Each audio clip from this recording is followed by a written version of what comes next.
have James Gray, who'll be talking about monarchy and media in the UK.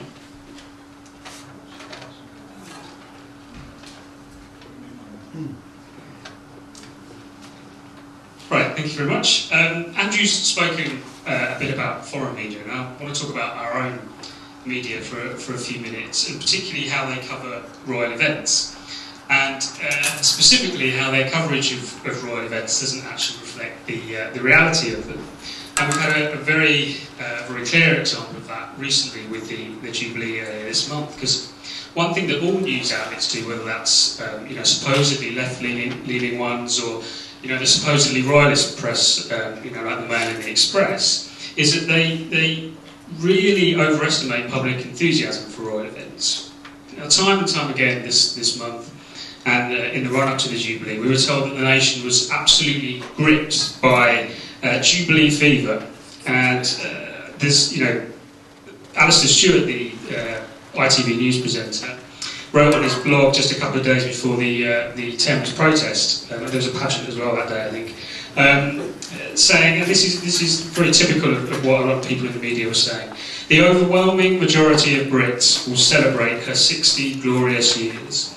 Now, overwhelming majority, that's quite a claim, and it was a claim he made very confidently. But at the time he was actually writing this blog on the ITV website, YouGov were actually asking people whether they intended to celebrate the Jubilee, and 33% said yes. So you were actually in a minority if you celebrated the Jubilee.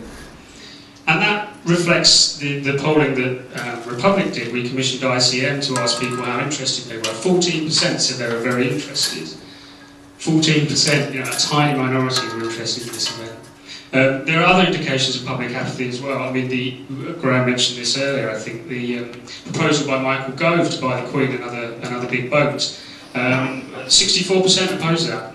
And the plan that's actually gone ahead this week was announced that it was actually going to go ahead to rename the tower that houses Big Ben Elizabeth Tower.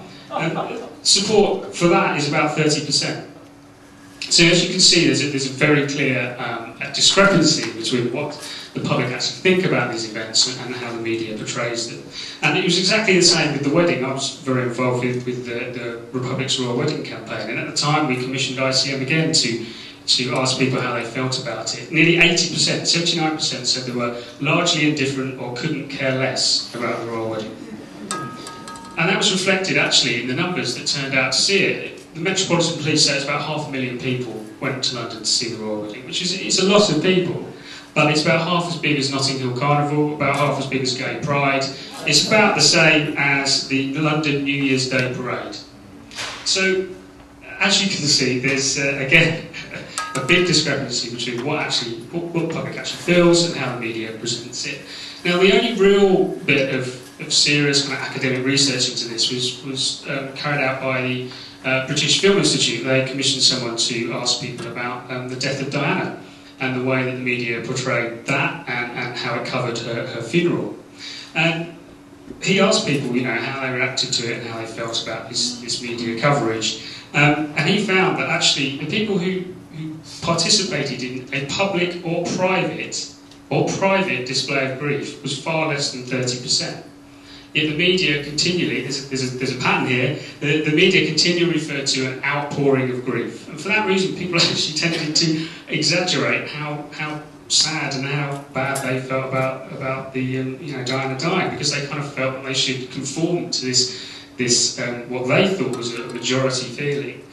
And something else that the BR5 found, which reflects something Andrew said, was that if you wanted to get an accurate impression of actually what was going on in Britain at that time and how the British people felt about it, you'd have to turn to the foreign media, because their coverage is much more reliable, is much more sceptical. At times, sometimes it could have seemed disrespectful, but that's because they were doing their job. They were doing their job as journalists, a lot of them. They just didn't accept this idea that there's an outpouring of grief. So I suppose you have to ask yourself, why do the media do this? Why do they exaggerate the interest? I think some of it is ideological. I think, if you look at, the right-wing press, perhaps they would think that their readers expect them to show a commitment to the monarchy, although it's not always quite as simple as that. There's some very critical pieces of the royals you'll find in the Daily Mail, actually, much more than the Guardian. Perhaps it's seen as a better story, you know, perhaps a positive story of Jubilee fever is much more interesting and exciting than, you know, Jubilee greeted by widespread public apathy, you know, maybe it makes it a better headline. I think sometimes they simply decide the line right at the beginning. They decide a framework. The framework is you know, royal fever or outpouring of grief, whatever. They decide it, and then once they've decided it, actually it's easier to stick with it rather than change course. Another reason is that the Buckingham Palace press office is extremely effective. It's very slick, and it's very, very well funded as well. Yes, by who? Us. And I think there's, you know, perhaps the biggest villain of the piece here is the BBC, because they have to take a large part of the blame here, because they kind of decide, and they think it's their role, to whip up enthusiasm for these things, to celebrate, promote the monarchy at times of royal events. And actually, if they notice that people aren't celebrating, they're going to damn well make them celebrate. That's the kind of attitude that they have. And there was a really kind of unedifying scene at the time of the Queen Mother's death, when Brian Hanrahan, who's an extremely distinguished journalist, he was standing in a very quiet Windsor on the day of the Queen Mother's funeral, and he was essentially apologising that there weren't any mourners there. And he was kind of saying, oh, don't worry, there'll definitely be along later. And I think that this is very typical, and that actually, you know, that really hasn't changed since then, the kind of coverage. And the BBC, because it is so influential, because it's so big, it does actually tend to set the tone for everyone else. So, you know, the problem for us is twofold. I mean, first of all, it makes it quite difficult to make our views heard. You know, our voices are marginalised. In some cases, they are actually completely silenced.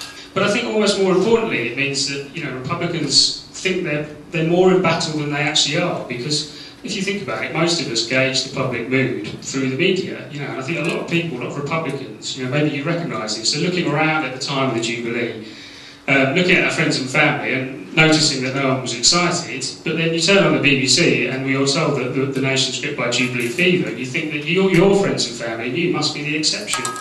And so we kind of tend to keep our heads down and think, well I don't. I wear my t-shirt, but you know, some people, you know, feel that they should keep their heads down. Sometimes they feel they should leave the country, leave it to the monarchy, leave it to the monarchists, you know. I think that's a really big mistake to make. So one of the things that I wanted to do here, and what we should do with this conference and from now on really, is to allow Republicans to see the real picture. You know, that of course outright committed Republicans are in a minority, but most people aren't in love with the royals. Most people aren't celebrating royal events, and the support that there is for the royals is actually quite superficial and extremely fickle. And I think that hopefully, you know, once we start to get that message out there, which I think we're already starting to do actually, people have the confidence to go out and fight for their Republican principles and put forward the Republican case, which of course is what we're all going to do when we leave the conference today. So that's what I have for now.